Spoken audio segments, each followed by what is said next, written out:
Have you ever stayed in a hotel room and felt like the walls themselves were watching you?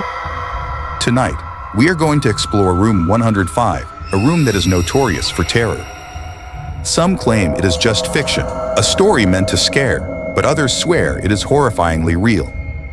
The chilling truth is, no one who has stayed there has ever walked away unchanged. The story begins with Mike Enslin, a man who prides himself on exposing paranormal hoaxes. He has heard the rumors about room 105 and all the whispers surrounding it, but he does not believe in any of it. Skeptical, he decides to book a stay and see for himself. The hotel receptionist, however, immediately warns him, "This room, it's different." People check in, they check out if they are lucky. Most do not leave the same. Mike laughs it off, convinced it is just theatrics, and proceeds toward the infamous room. When he reaches room 1408, the door is plain, the number cold and unremarkable, yet as soon as he steps inside, he senses that something is wrong. The room is unnaturally silent, the kind of silence that presses against your ears and makes your skin crawl. The air grows heavy and the lights flicker slightly, as if the room itself is breathing. A low hum begins, faint at first, almost like whispers just beneath the threshold of hearing. Mike tries to ignore it, telling himself it is nothing, and sets his bags down. But the hum grows louder, filling every corner of the room, wrapping around him like a sinister presence.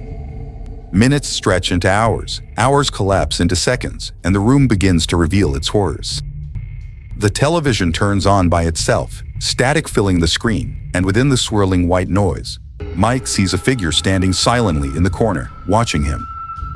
He blinks, and it is gone. Panic rises in his chest as he attempts to leave, only to find the door refuses to budge.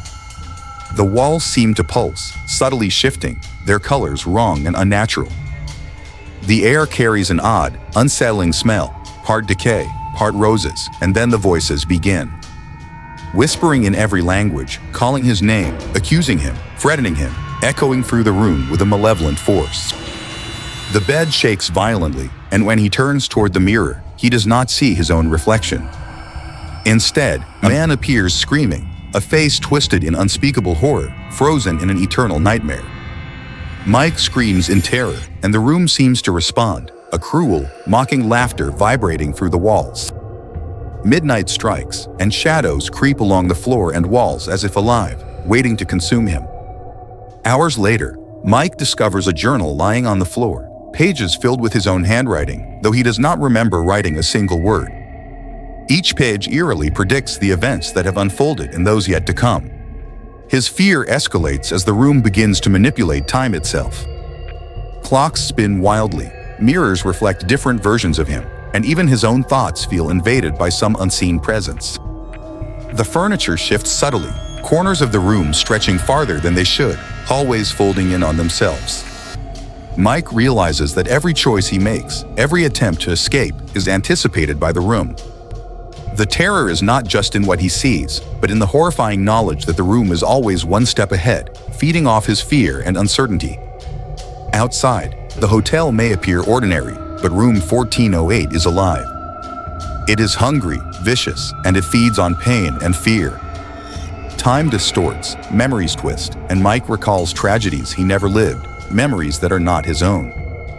The room is no longer just a room, it is a trap designed to break the human mind. Slowly, he realizes the horrifying truth. Some rooms are not meant to be entered, some stories are not meant to be believed, and some rooms are alive. Mike Enslin never truly left.